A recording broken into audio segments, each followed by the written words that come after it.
Alternativa Sonora.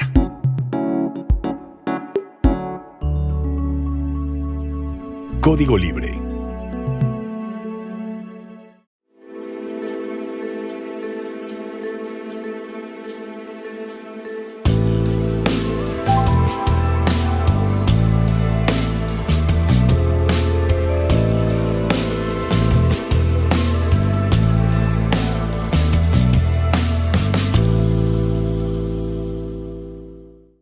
¿Qué tal, amigos de Código Libre? Bienvenidos a una emisión más de Resiliencia en Línea. Muchas gracias por acompañarnos desde donde estén, a través de Spotify, Facebook, radio, video, televisión.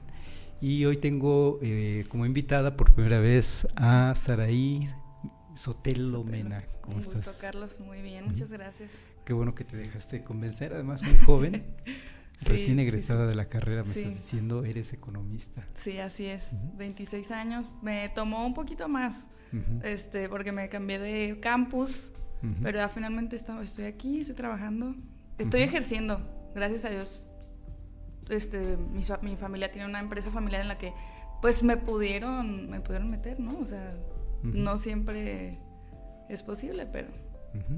Pues... A mí me gusta la economía y veo que tú estudiaste la licenciatura en economía. ¿Es difícil encontrarse a alguien que haya estudiado economía? Sí, porque la economía misma, híjole, la primera malconcepción que existe de la ciencia económica es que es una ciencia exacta. O sea, todos pensamos economía, dinero. Sí. Y ciertamente, o sea, no es así. La economía es una ciencia social. Eso fue lo que me convenció más que nada, porque mi mayor pasión siempre fueron las ciencias sociales. Han sido más bien la filosofía, la educación.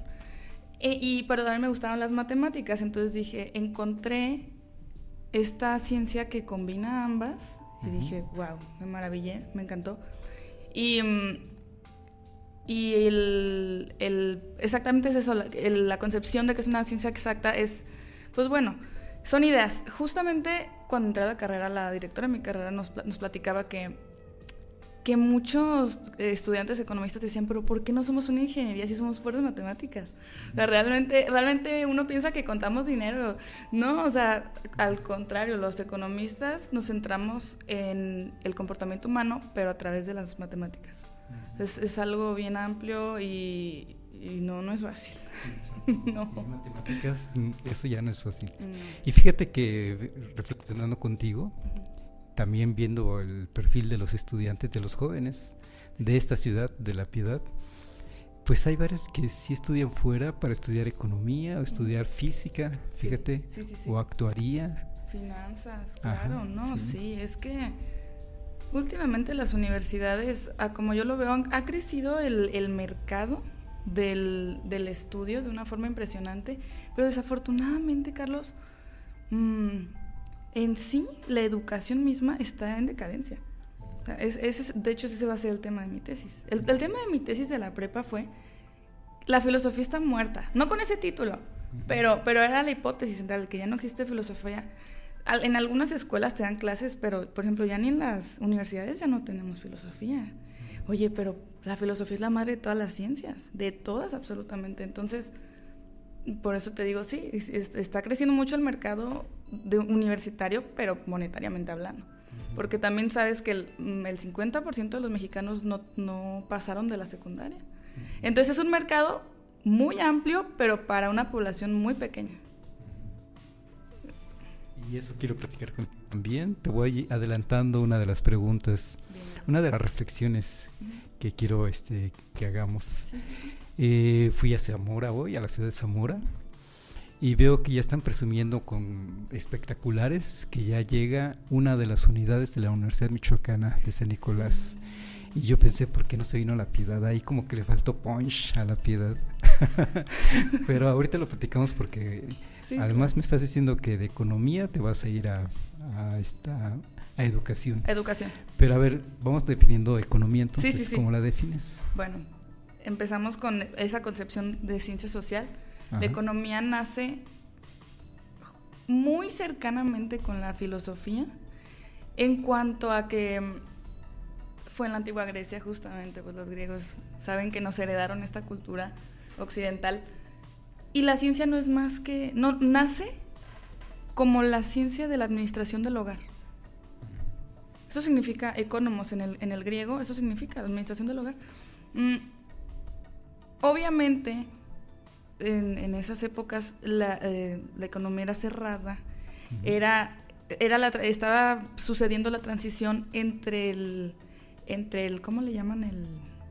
El trueque, a un sistema monetario, ¿verdad? Entonces empiezan todas las concepciones económicas, empiezan a surgir todas estas preguntas. ¿Cómo le voy a hacer yo si yo soy pastor y necesito pescado? Pero la persona que vende pescado no ocupa ovejas. Ese es el problema del trueque. Entonces, ¿qué va a pasar? Necesitamos un tipo de cambio, un sistema de cambio. Y bueno, con todas estas cuestiones nace la economía. Por lo tanto, la cuestión del dinero, todo eso, las finanzas, pues ya es otra cosa, pero la economía estudiamos al consumidor, no estudiamos en sí el dinero, sino el comportamiento del consumidor, el comportamiento del productor en este caso hablemos de las fábricas. Entonces, y bueno, obviamente la economía ha cambiado a lo largo de los siglos porque transicionamos del mercantilismo al capitalismo, que si aquí es así, que si acá es acá. Bueno, la verdad es que ya todo el mundo, o la mayoría del mundo, es un mundo consumista, o sea, materialista, 100%. Las empresas han acaparado el mercado de una forma que ni siquiera lo puedo decir, o sea, es algo que es obvio a simple vista, ¿no? Pero sí, la primera malconcepción de la economía es esa, y la ciencia social como ciencia social que es, nos permite abarcar un estudio increíble, lo que te decía hace ratito, que hay psicólogos que son economistas. Se han predecido olas de comportamiento humano a través de la ciencia económica con la psicológica. Es un área súper amplia y súper completa. Oye, se me vienen varias preguntas, aprovechando. Dime. Siempre que hay un invitado, siempre le preguntamos cosas que no vienen, originalmente no iban a platicar, pero es que fíjate que no soy economista, aunque por ahí he leído cosas, y me doy cuenta de varias cosas. Una de ellas es que en México dominaba la economía marxista, sí, hacia años atrás, especialmente en los años 50. Y luego no le funciona, precisamente se viene la posguerra, se viene la fundación del Fondo Monetario Internacional, sí, y este es uno de los organismos que dice, es que no nos funciona muy bien la teoría marxista, necesitamos gente que conozca el lenguaje de la moneda, por ejemplo, sí. Y entonces vamos a formar cuadros y empiezan a dar becas a estudiantes de varias partes del mundo, entre ellos mexicanos, que se vayan a estudiar a Harvard, a Yale, Chicago, mientras acá en estos países, en México, se forman cuadros profesionales, digamos, ¿no? Y ya es hasta los años 80 que sale el TEC de Monterrey, por ejemplo, sí, o sale el ITAM en Ciudad de México, y otras instituciones que ya dan otro tipo de teoría, otra economía entonces, ¿no? Y escuchándote de cómo defines la economía, el estudio del consumidor, sí, me parece pertinente la definición, y además me gustan las definiciones sencillas. Claro. Y una de las definiciones sencillas que dan desde el marxismo es que es el estudio, la economía es el estudio de la escasez. Pero sí, más allá de qué piensas de la definición, ¿qué piensas de estas corrientes? ¿Qué piensas del marxismo? ¿Funciona, ya no funciona?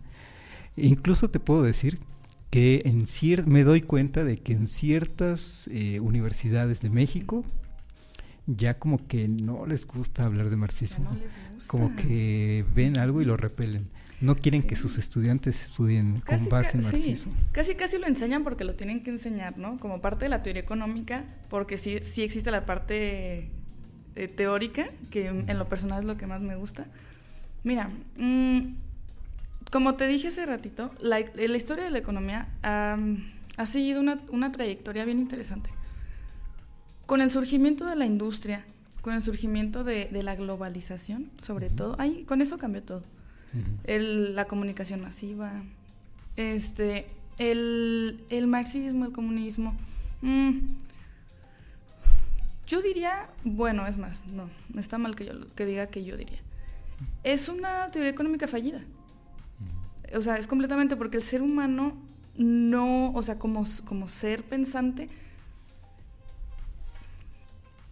así como te lo pongo, a los animales los puedes dotar de una cierta cosa, ¿no? Así, constante. No se van a dar cuenta, van a ser felices. Pero el ser humano, es un ser ambicioso, ¿verdad? Y más que allá de lo bueno, de lo malo, de la moral de un ser humano, el comunismo, o sea, todas esas ideas, a mi parecer, no porque lo diga yo, pero por lo que he estudiado, por lo que he visto, por lo que he leído, es un sistema fallido. Y es muy cierto que en muchas escuelas ya no quieren enseñarlo por miedo a lo mejor a que tengamos otras ideas, ¿no? Como todo. Pero lo que sí te puedo decir es que eso que mencionas es muy interesante. Después de la guerra, y según no mal recuerdo, el último presidente que fue militar, porque muchos fueron militares, fue Lázaro Cárdenas, si mal no recuerdo. El río. Sí, y posterior a eso empieza una serie de nuevos perfiles, los famosos tecnócratas, y son justamente estos los que se van a estudiar fuera y agarran las ideas de la Escuela de Chicago, que es yo creo que la que sigue vigente en casi todo el mundo, y estos nuevos se traen las ideas a México, y entonces cuando México se abre al mundo, más que nada con Estados Unidos. Entonces, ¿por qué no somos una potencia como Estados Unidos? Y es uno de los temas que quería abordar, precisamente esta relación entre la economía y la política. Porque muchos economistas han dicho que no se puede hablar separadamente de la política y de la economía, que son intrínsecamente uno o así. Hay muchos que dicen que no, pero creo que la historia habla por sí sola. Un gobernante del tipo que sea, que no sepa de economía, está destinado ni siquiera al fracaso, porque al fracaso es cuando lo intentas y te sale mal. No, ni siquiera están destinados al fracaso, están destinados a un deterioro, a un subdesarrollo, porque carecen de las bases de cómo avanzar, porque la economía es la herramienta que la política como mano utiliza. Y viceversa, también se puede ver viceversa, que la economía es pero bueno, más bien hay que verlo así, que la política es la mano que utiliza a la herramienta que es la economía. Entonces, si un gobernante, sea desde municipal, desde nivel alcalde hasta nivel gobernador, lo que sea, no saben, no conocen, no nomás la historia, la ciencia económica como ciencia, sino la economía de su región, están destinados a un subdesarrollo. O sea,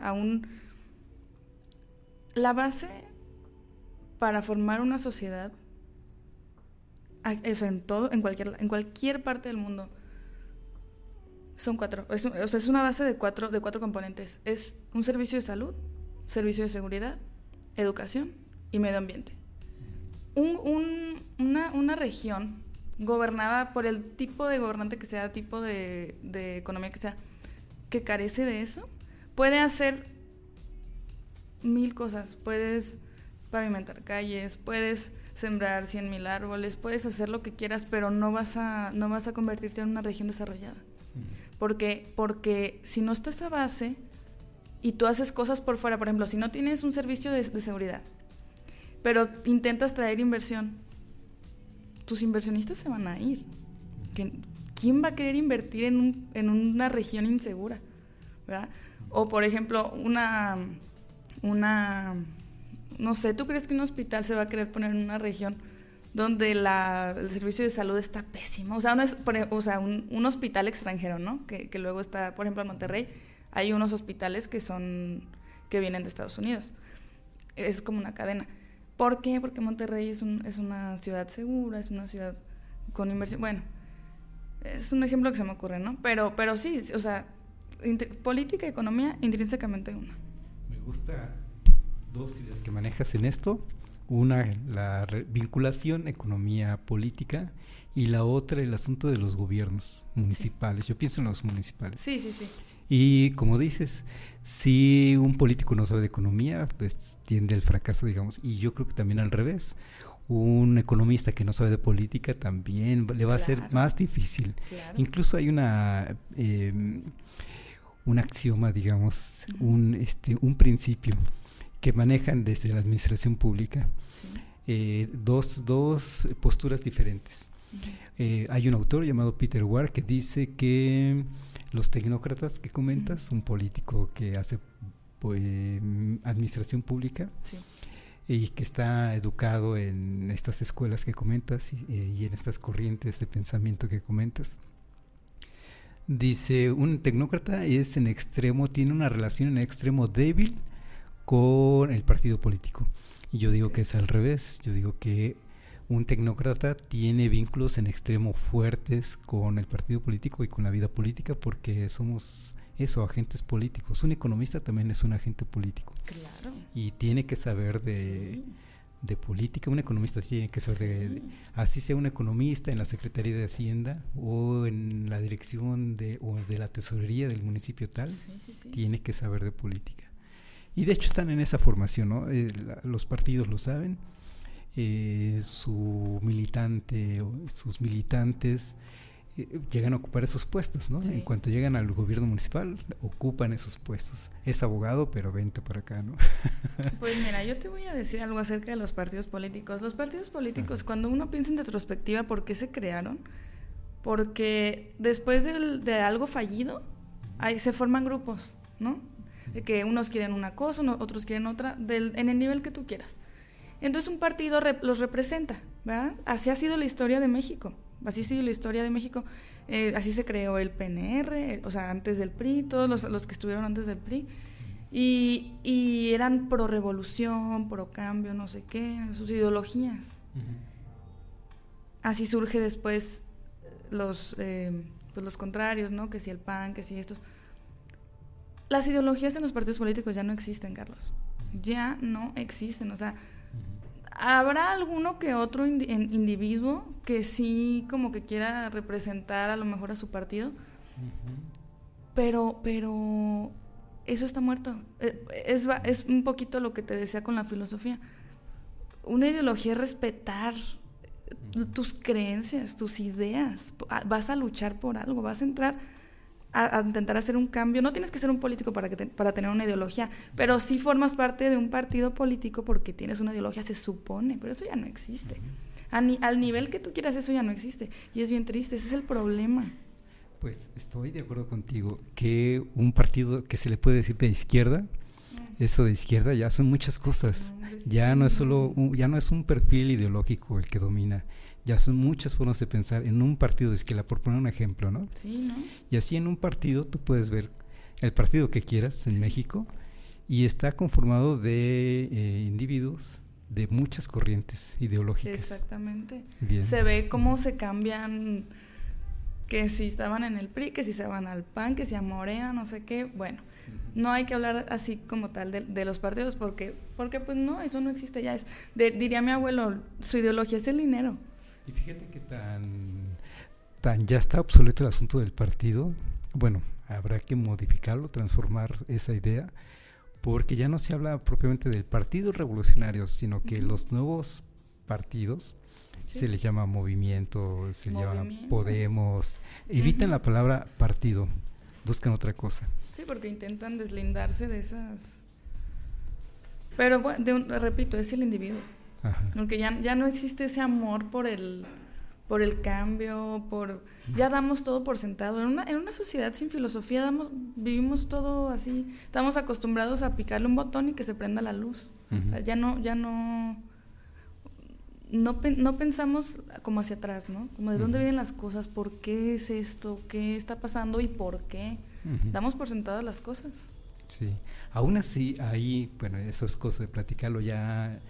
Si nos pusiéramos a hablar de los partidos políticos en particular, ¿por qué hay cohesión en Morena para decir yo soy de Morena y no del otro partido, o yo soy del PAN y no del otro partido, del PRI?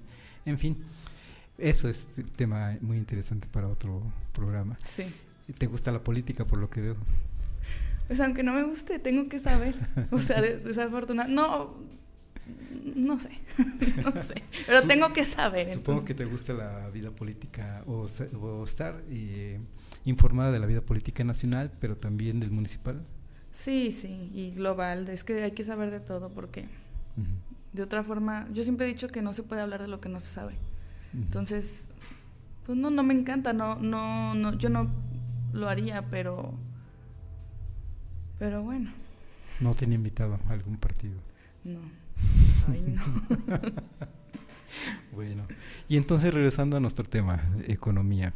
Entonces comentas, haciendo un resumen de lo que has comentado, la economía es el estudio del consumidor, Sí, del consumidor. es decir, el foco de la economía, según nos dices, es el consumidor, su comportamiento. El consumidor, y bajo la premisa, que se me olvidó comentar, que los recursos son limitados.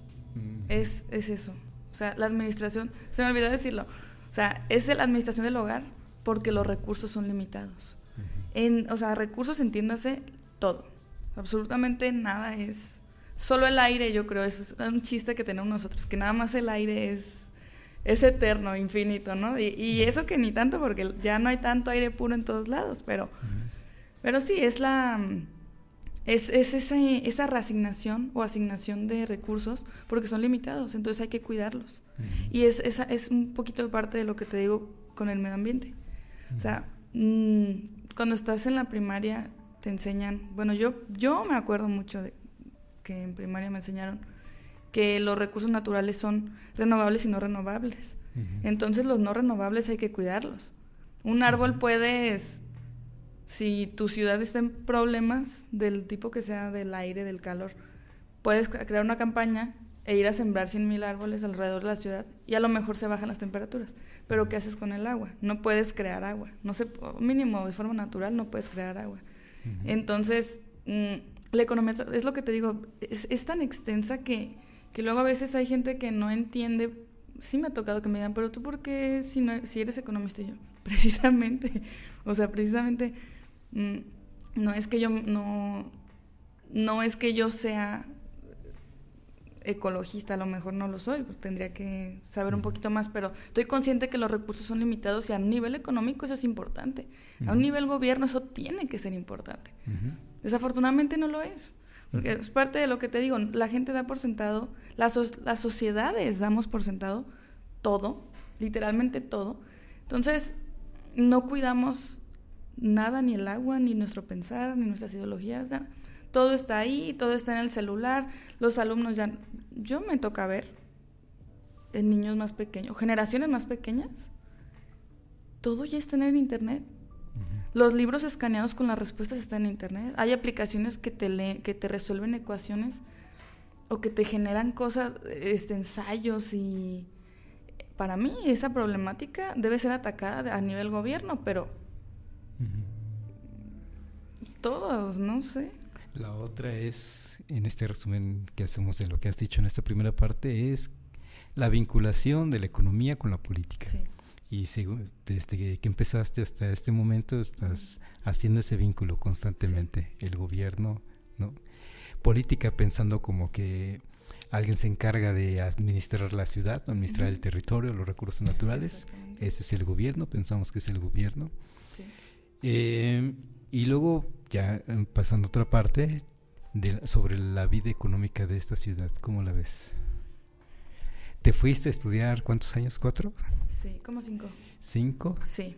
¿Y ha cambiado, se ha transformado? ¿Cuáles son las principales características? Bueno, desde la historia que yo sé de La Piedad, por lo que me han dicho mis abuelos, sí ha cambiado, porque pues la economía... Algo que quiero decir antes de hablar de La Piedad. Es bien importante, precisamente por eso, que un gobernante se sepa la economía de su región. Porque, por ejemplo, no vayámonos tan lejos. Yurécuaro, se sabe la proximidad que hay entre La Piedad y Yurécuaro, es mínima. Yo creo que es el poblado más cercano de Michoacán. Digamos, ya ciudad, ¿no? Y Yurécuaro y La Piedad no tienen economías iguales. O sea, para nada iguales. Entonces, imagínate cómo va a llegar a alguien sin saber si quiere esa diferencia. Oye, allá es una economía puramente agrícola. Aquí fue porcicultora, casi en su totalidad. Entró un poco de industria a raíz de los porcicultores. Y sí, la agronomía siempre ha estado aquí, y a lo mejor no es la economía mayoritaria en La Piedad, pero tiene influencia, y comercio pequeño. O sea, sí tenemos una economía muy mixta y que ha podido crecer. Yo lo veo, lo dijiste hace un momento. ¿Cómo está Zamora? En Zamora, porque yo tengo mis amigos que viven allá, trabajan allá, estudiaron allá, y hemos platicado de eso, y me impresiona cómo son las cosas tan diferentes en un poblado tan cercano. ¿Qué es lo que pasa aquí entonces? Es lo que yo quisiera saber. ¿Será la inseguridad? No, porque allá está, yo creo, igual de inseguro. ¿Será la población? No, aquí ya hemos de ser más. ¿Será la extensión territorial? Aquí es más grande. Entonces, ¿qué es lo que sucede? La verdad es que no se me ocurre una respuesta a nivel económico. No se me ocurre, porque inversión se ha podido traer. Tenemos una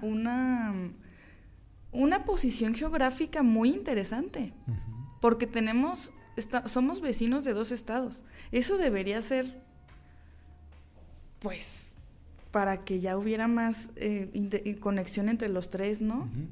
No sé. Fíjate que se intentó, tú sabrás, hace que 10 años se habló de la plataforma logística, queriendo aprovechar precisamente la ubicación estratégica de La Piedad entre León, entre Guadalajara, todo el transporte que intenta salir al puerto de Lázaro Cárdenas o Manzanillo, pero no funcionó. Se puso la primera piedra, habrá servido, y no funcionó. No sé de qué. No se dio. ¿De una carretera? De una plataforma logística, le llamaron a un predio grande que iba a ser por lotes para almacenes, y que ya se tenía palabrado a Zara, por ejemplo, esta tienda de ropa. Sí, Zara. hubiera estado increíble. ¿Y no se sabe por qué no se hizo? Yo pienso, pero no sé, no me consta, que los empresarios de La Piedad dicen, no, nosotros somos porcícolas o somos otra cosa, no sé. Porque hace falta la inversión, ¿no? Sí. Hubo un impulso del gobierno, sobre todo municipal. Trajeron a unos consultores españoles, si no mal recuerdo, hicieron el estudio, se puso la primera piedra, pero ahí quedó. Ha sido así con muchos proyectos que se han intentado. No sé si realmente hay ahí un impedimento de parte del gobierno, de alguna comitiva, desconozco, pero no se me haría raro.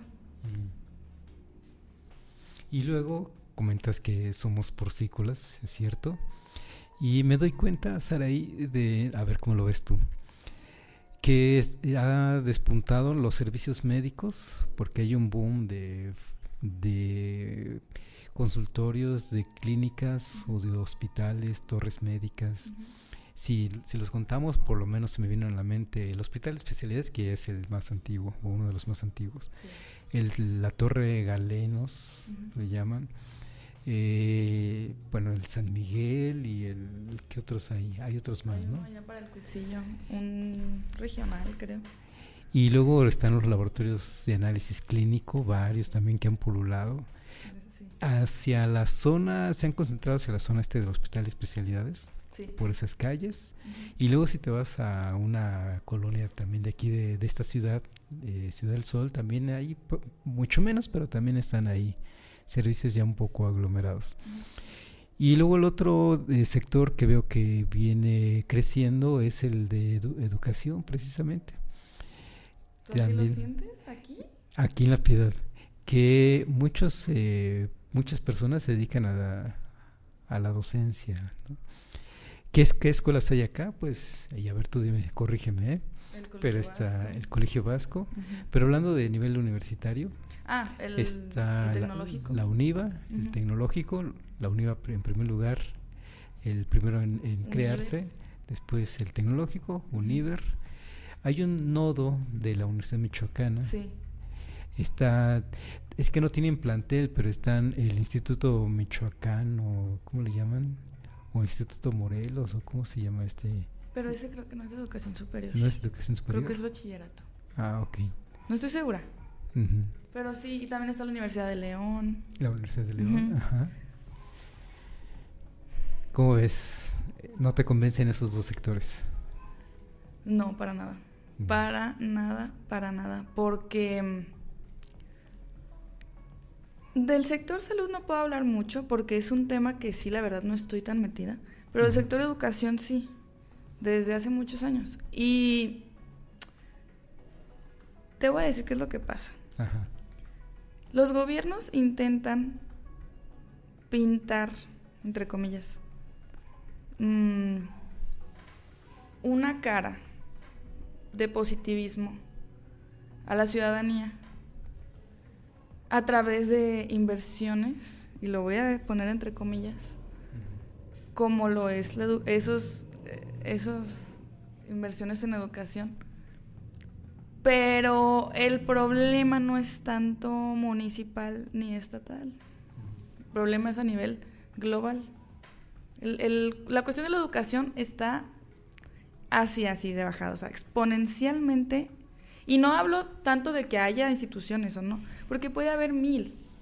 Pero si no cambia la forma en la que se imparten las clases, en la forma en la que se instruyen a los maestros, no va a cambiar nada. Pueden poner 1 millón de escuelas el próximo año en todo México y te voy a decir qué va a pasar. Nada.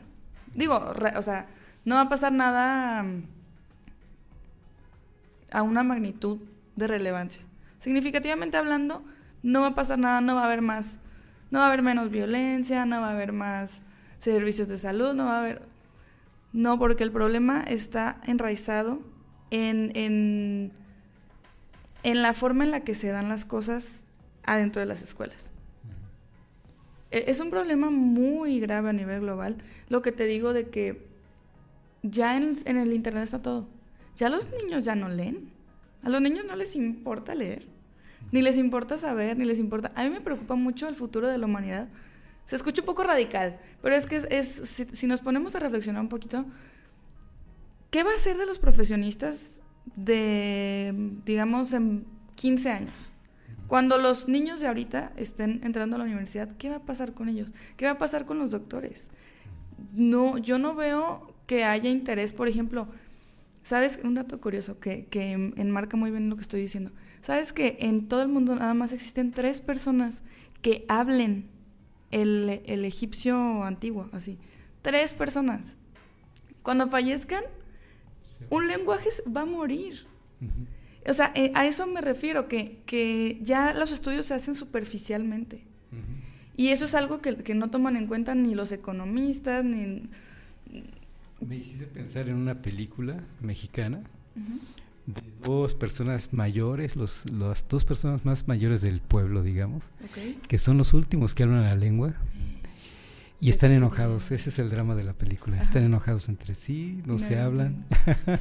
No sé cuál es, ¿cómo se llama? Ahorita a ver si me acuerdo cómo se llama, pero me haces pensar en eso y hay que cuidarlos, hay que cuidar. Hay que cuidar el futuro. Se está extinguiendo esa parte. No, muchas ciencias están... Y la tecnología está, o sea, las facilidades tecnológicas están creciendo a un radio exponencial y no se tienen en cuenta, son cosas que no se tienen en cuenta. Me estoy riendo porque aquí te mandan saludos. Cristina Mena. Ay, es mi tía. Y Emilio Fuentes también. Ay, hermoso. Ay, no, ya me puse roja. Así que ten cuidado con lo que digas. Ay, no, sí, siempre hay que tener cuidado, pero... Bueno, entonces, ¿cómo estamos de economía? ¿Seguimos siendo por ciclos? Ay, pues fíjate que ya no tanto, ¿eh? Estaría de acuerdo contigo en que ya es una ciudad diversificada, podemos encontrar varios sectores. Mucho, yo veo que el comercio, sí. ¿Cuáles son los más fuertes? El comercio está, pues... No te puedo decir eso, pero... pero como sector, es que no sé. No sé, porque uno podría pensar que sigue siendo porcícola, pero ha disminuido mucho, ¿eh? Y yo veo que más bien el sector comercial, no tanto el industrial. El industrial no sé por qué no funciona aquí. Pero el sector comercial está creciendo muchísimo. O sea, mucha gente está abriendo sus propios negocios y eso me encanta porque nos estamos haciendo una economía más local. O sea, no tanto de, por ejemplo, sí está Walmart, están los cines, pero por ejemplo, los cines son un sector no, o sea, sin sustituto. ¿Verdad? Pero por ejemplo Walmart, por supuesto que existen los mercados, existen muchísimas tienditas en las que uno puede ir a comprar lo mismo que compra en Walmart, ¿verdad? Pero a mí me encanta, como economista yo veo este tipo de pueblos, ciudades y municipios que no se dejan alcanzar por la industria, pero no se quedan estancados del todo. O sea, sí estamos, digamos que progresando, pero por la misma gente. O sea, somos nosotros mismos los que mantenemos la economía. Y es bien curioso, porque uno podría pensar, es una economía cerrada. No es una economía cerrada, del todo. Pero de alguna forma u otra funciona. O sea, yo veo que hay mucho trabajo, por lo menos, pero sí, o sea, 100% porcícola ya no. Ya ese sector sí está un poquito en decadencia. A lo mejor el sector agrícola está... Yo diría que lo que está perdiendo el sector porcícola lo está tomando el sector agrícola. Y 100% comercial. 100% el comercio está súper bien, yo sí lo veo. Hablando de sectores, el inmobiliario, ¿tú cómo lo verías? No muy estancado. Tampoco. No. A pesar de que se han abierto a plazas, hubo un pequeño boom de plazas hace unos años. ¿Ah, sí? Y pues no se diga los fraccionamientos. Los fraccionamientos. Pero ahorita no se ve infraestructura. Y es normal porque es lo que te decía hace rato. Uno no puede invertir en infraestructura cuando no tiene todo lo demás. Y me parece absurdo, simplemente absurdo, que se prioricen obras públicas sobre las bases que de ahorita. ¿De qué te sirve tener un parque bien bonito, por decir algo, si está inseguro y no puedes ir? O como lo del río, que van a hacer el sendero. No está mal, está padrísimo que hagan un sendero, pero ¿cómo vas a priorizar eso sobre el bienestar de un recurso hídrico? Es que, bueno, ahí hay cosas distintas, creo. Esto del sendero me parece que podríamos estar metiéndolo en una canasta como del Festival del Globo, por ejemplo. Es decir, políticas públicas que, como dices, intentan llamar la atención. Sí. De miren, estamos haciendo algo por ustedes. Sí. Y eso es, sí, para estar cuidando el voto, por ejemplo, ¿no? Y el siguiente año ya son años electorales y entonces se quiere ver bien el gobierno actual. Siempre, en todos lados. Se puede entender, pero por eso lo distingo de los sectores económicos. Que el sector de salud no depende del gobierno, es como dices, es una iniciativa privada muchas veces, o el sector educativo también muchas veces. En eso del sector educativo, aún así siento que el gobierno municipal le tocaría hacer la chamba de ir entrevistarse con los directivos de la Universidad Michoacana y decir, oigan, acá tenemos esta infraestructura, ¿por qué no te traes esa unidad para acá? En fin, ¿no? Hablando, una cosa es impulsar una iniciativa muy puntual como puede ser el Festival del Globo, o puede ser el corredor que comentas a la orilla del río, y otra cosa es impulsar un sector económico. Es muy distinto. Pero eso se deja más bien a la iniciativa privada. También se ha dado mucho ya fuera de la ciudad, la expansión del agave, también en buena medida iniciativa privada, ¿no? Sí, totalmente, totalmente. Sí, ese tema también está interesante porque es un sector nuevo en la región y creciendo muchísimo. Pero sí, es iniciativa privada. El gobierno no mete mano en las cosas que debería. Y no nomás aquí. O sea, de verdad, yo cuando hablo de gobierno, yo hablo de todo México. No, porque, pues sí, aquí cometemos...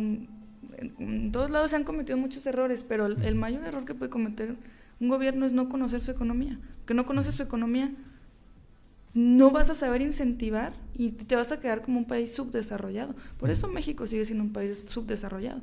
Porque Carlos Slim, yo sé que es un tema ese hombre. Uh-huh. Están los pro y están los contra, no hay intermedio. Uh-huh.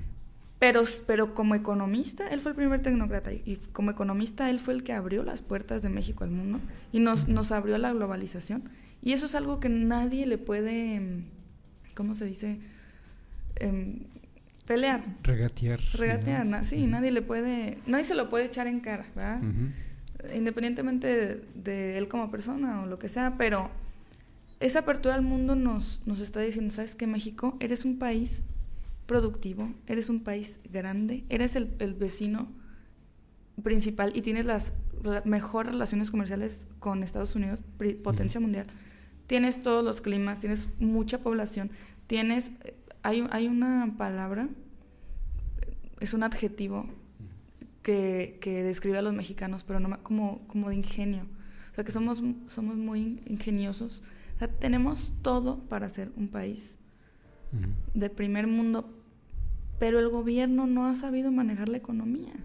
Ha sabido manejar su economía. No sé si seguramente conoce el libro de Arturo Elías Ayub. Conozco a él, pero no he leído nada de él. Y escribe un libro, no recuerdo el título, y entre ellos pone de ejemplo a Carlos Slim también. Ajá. Me llamó la atención un ejemplo que da, que Carlos Slim se dedica a la telefonía, entre otras cosas, uh-huh. Entre muchas otras cosas. Y cuando metió el asunto del internet, uh-huh. Los servicios de internet, que además del servicio de telefonía, pues le metió por el internet, los servicios de internet. ¿Y cómo fue la cosa? La cosa es que en las familias mexicanas no había computadoras. Ajá. Y entonces, es lo que le decía Arturo Elías Ayub, que era uno de sus asesores, es que en las casas no hay computadoras, ¿para qué les das internet? Y Carlos Slim dijo, pues entonces vamos a vender computadoras. Uh-huh. Y fue que en un periodo tú estabas chiquita, no sé si te tocó vivirlo, pero a tus papás tuvieron la oportunidad, bueno, muchas familias, de que Telmex les vendía la computadora con cargo, digamos, a la cuenta sí. de telefónica cada mes, uh-huh.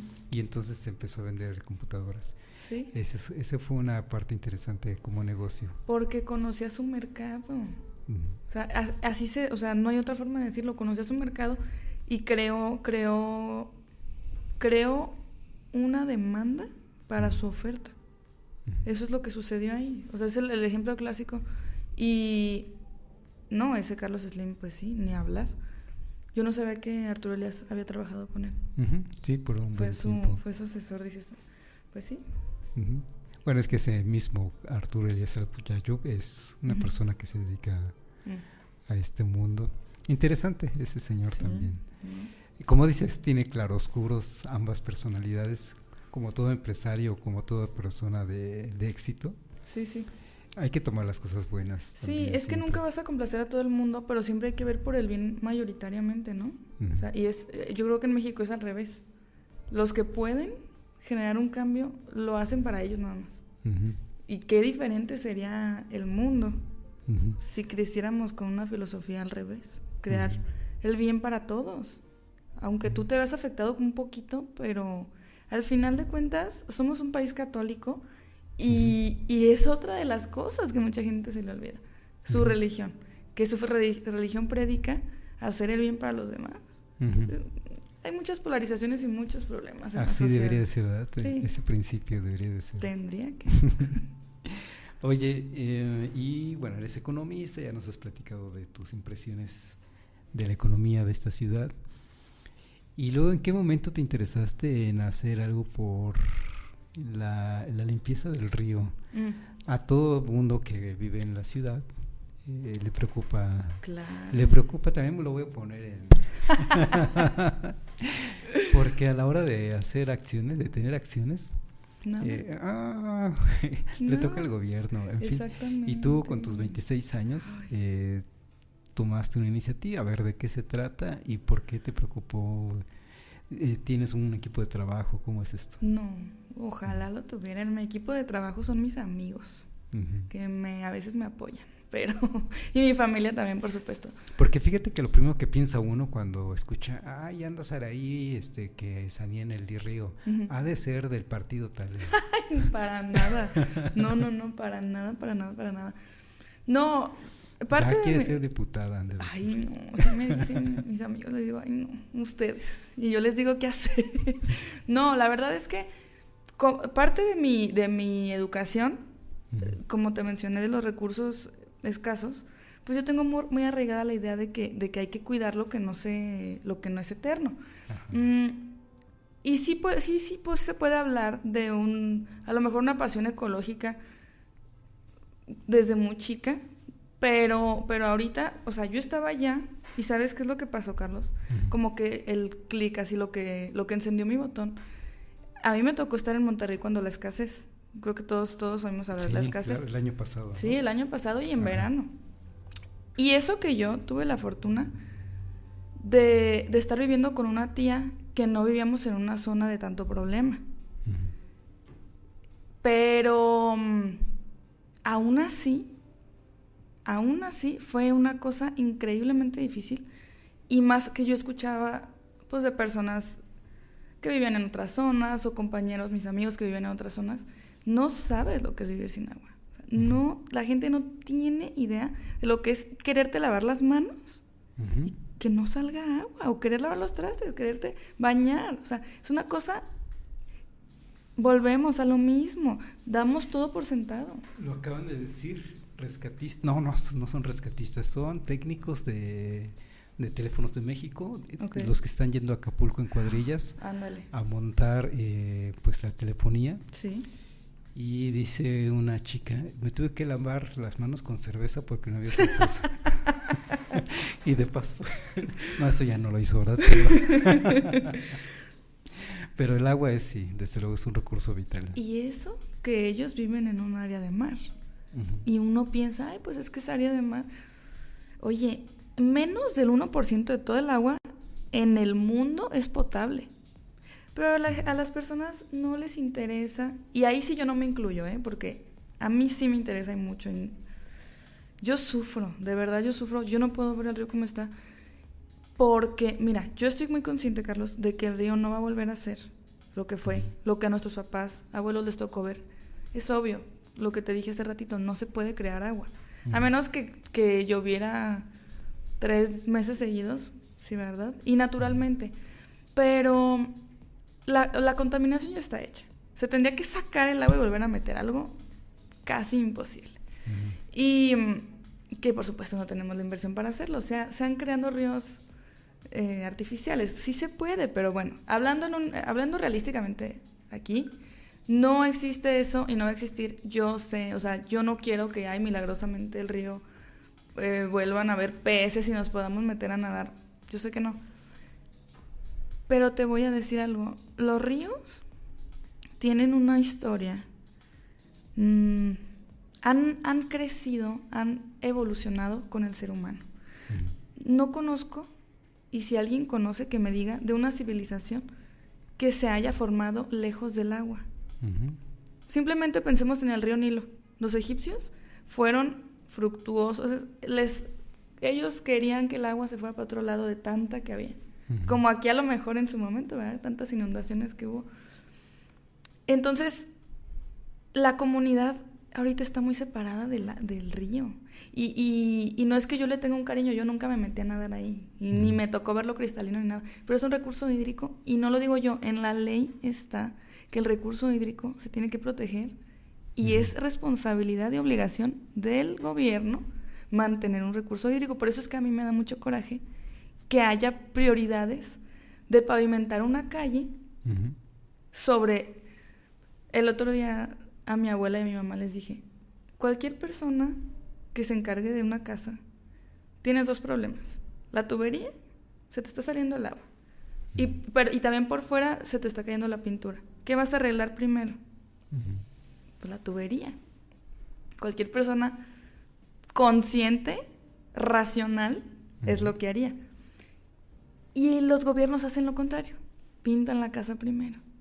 Que quede bonito, que esté pavimentado. Que no digo que no sea importante, pero es que las obras de infraestructura se les invierte cuando ya todo lo demás está bien. ¿Quién va a querer ir a un sendero a caminar si hay 80,000 moscos ahí que te van a picar, que huele horrible, que te va a hacer daño a tu salud, estás respirando esa... Para mí no es algo racional. Para mí eso no fue una decisión racional, sin criticar a nadie, porque yo no sé quién haya decidido nada. Yo estoy consciente que va a ser un bien, pero no se priorizó lo que se tenía que priorizar. Y retomando lo que dices, los recursos son escasos. Son escasos. Este año no llovió. ¿Y cuántos no perdieron sus cultivos? Muchos, hasta conocidos míos, perdieron cultivos o parcialmente o completamente. Y se pudo haber, por ejemplo, si tuviéramos un río bien padre, pues de algún modo los mexicanos, como somos ingeniosos, sacamos agua de ahí y lavamos y la regamos, ¿no? Hasta de las formas más convencionales con una grúa, con una pipa, ¿no? Pero no lo tenemos. Y es más, ojalá estuviera seco, dices, bueno, ya, lo perdimos, ni modo.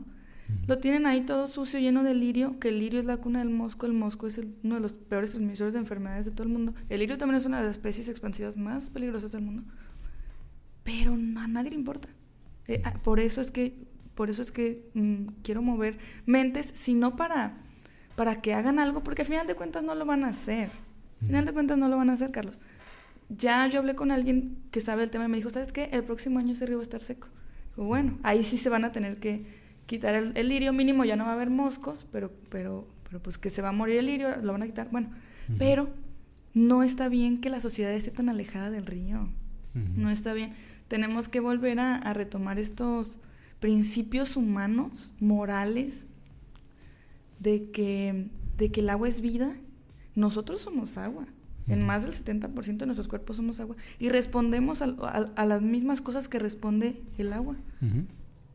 Entonces no tenemos por qué ser indiferentes a un recurso vivo. Punto. Mira, aquí también te manda saludos Susi Ríos Martínez. Ay, hola señora. Y este chico cómo insiste, Emilio Fuentes. No sé si lo conoces. Claro que sí, es mi hermoso, claro que sí lo conozco. Bueno, te mando saludos muy especiales. Ay, qué pena, sí. Y entonces, ¿tu iniciativa cuál es? ¿En qué consiste? A ver, platícanos.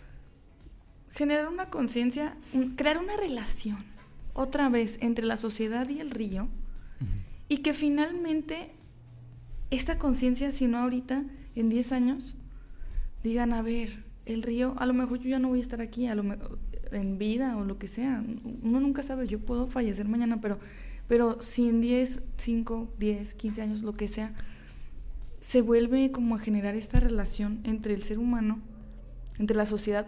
Esta ciudad existe por ese río, de veras, y no es justo que le demos la espalda contaminándolo, dejándolo ahí ser. ¿Te imaginas la gente que vive alrededor del río? No me puedo ni imaginar la cantidad de enfermedades que sufre nada más la gente que vive ahí. No hay que ser indiferentes, de veras. La indiferencia destruye más que el odio. El odio, como quiera, mínimo el odio es acción, mínimo. Pero el agua es algo que hay que respetar y que por obligación tendría que estar cuidado, pero pues no es así, no es así. Y yo no pretendo más que generar conciencia. Punto. Bien. Y a través de una página, ¿verdad? A través de... Sí, tengo una... Para que nos comentes esa parte. Ah, claro. ¿Cómo se le podrá decir? Es a través de una plataforma de cambio que se llama Change. Ellos son una organización sin fines de lucros que se dedican, o sea, están financiados por otras organizaciones sin fines de lucros. Están financiados para... o sea, es una plataforma en la que tú puedes subir una petición de relevancia social, por supuesto, que si a alguien están enjuiciando injustamente, que si las situaciones de jornadas laborales catastróficas, salarios mínimos, etcétera, y pueden ser a nivel, desde el nivel más bajo, alcaldía, municipio, regional, nacional, global, y a final de cuentas lo que ellos hacen es conectarse con las autoridades pertinentes que uno pone, en este caso con Aguas Zapas, Ayuntamiento La Piedad, Ayuntamiento Santana, o Pénjamo más bien, como para decir, ¿sabes qué? Tu comunidad te necesita, tu comunidad te está hablando, está sucediendo esto, ponle atención. Por lo menos ponle atención. Esa es la finalidad de la petición. O sea, unir a la gente, es una forma de unir a la gente, nada más.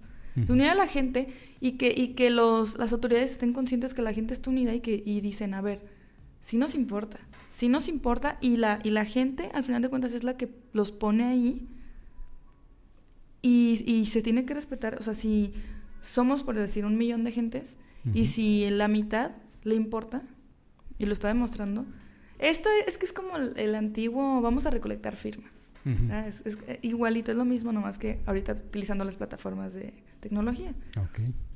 ¿Y quien quiera participar, cómo haya esa parte? Ahorita tengo eso un poquito en pausa por otras cuestiones, pero tengo ya a unas personas diseñándome unos pósters, a lo mejor, volantes o pues publicidad, ¿no? Con el código QR para que se escanee a través del celular y también a través del link. Ha habido buenas respuestas a eso, no tan rápida, y la verdad es que no he tenido mucho tiempo de seguir con eso, pero pues ahí va a estar, y quien guste apoyar, ya próximamente yo sigo compartiéndolo. Saraí, pues nos quedan 2 minutitos para terminar el programa. Yo te quiero agradecer que estés aquí. Ay, no, hombre, a ti. Me resulta grato que estés consciente de este asunto. Me resulta grato tu visión de la economía, de una persona joven. Digamos, me interesaba saber cómo ven ustedes a la economía como ciencia, digamos, ¿no? Y ya no la cuentas. Y dices, además, muy vinculada a las matemáticas, pero sin desvincularse de la política, muy importante. Y los chicos, más allá de los políticos, también los chicos, los jóvenes tienen que entender esas cosas, esas partes. Claro. Yo quiero estudiar actoría, o yo quiero estudiar física, o yo quiero estudiar cualquier cosa. Pues no te puedes deslindar de la vida pública, a fin de cuentas. Somos seres públicos, somos seres políticos y somos seres públicos. Sociales. Y con las responsabilidades que eso trae. Así que, pues felicidades por esa visión que tienes. Gracias, Carlos. Si eres economista, pero también eres una persona de esta región y eres una persona de este mundo. Y tenemos que hacer algo por el medio ambiente que tenemos y de la parte cercana que nos toca también, muy importante. Y en este caso nos toca estar conviviendo con el río Lerma, que tuvo su grandeza alguna vez. Y bueno, como dices, ¿se puede hacer algo? ¿No se puede hacer algo? Lo que sí, no hay que ser indiferentes. No hay que ser indiferentes. Ni con el río, ni con las personas que salen afectadas por ese río. Exactamente. Que, como dices, son las personas que viven de manera inmediata, pero también toda la comunidad, a fin de cuentas, porque ¿quién no ha padecido de la flota de mosquitos todo el tiempo? Exactamente. Exactamente. La acción colectiva depende del pensamiento individual, entonces no hay que ser indiferentes y actuar colectivamente, conscientemente y racionalmente. Muy bien. Es una invitación. Saraí Sotelo, pues muchas gracias. Gracias por a ti, haber Carlos. venido. Ojalá que no sea la última. No. Y que nos cuentes más adelante de cómo va esta campaña que nos estás Claro que sí. que nos estás Esperemos invitando. que siga bien. Y entonces ya la veremos por ahí con su campaña en forma, como dices. Que así siga. Bueno. Gracias, Carlos. Saraí, gracias y nos a ti. veremos en una próxima, ojalá que sí. Claro que sí. Un gusto. Y amigos, gracias por habernos acompañado en Resiliencia en Línea a través de Código Libre. Gracias a Felipe, a Jaime, a Gerardo, que siempre nos apoyan. Cuídense porque ya está empezando el frío, aunque no tanto, ¿verdad? No tanto. De repente se siente un poco de frío, pero para correr, por ejemplo, en las mañanas. En el día calor. Pero qué calor se siente, en estos momentos se siente calor. Ay, sí. Gracias, cuídense y nos vemos la próxima.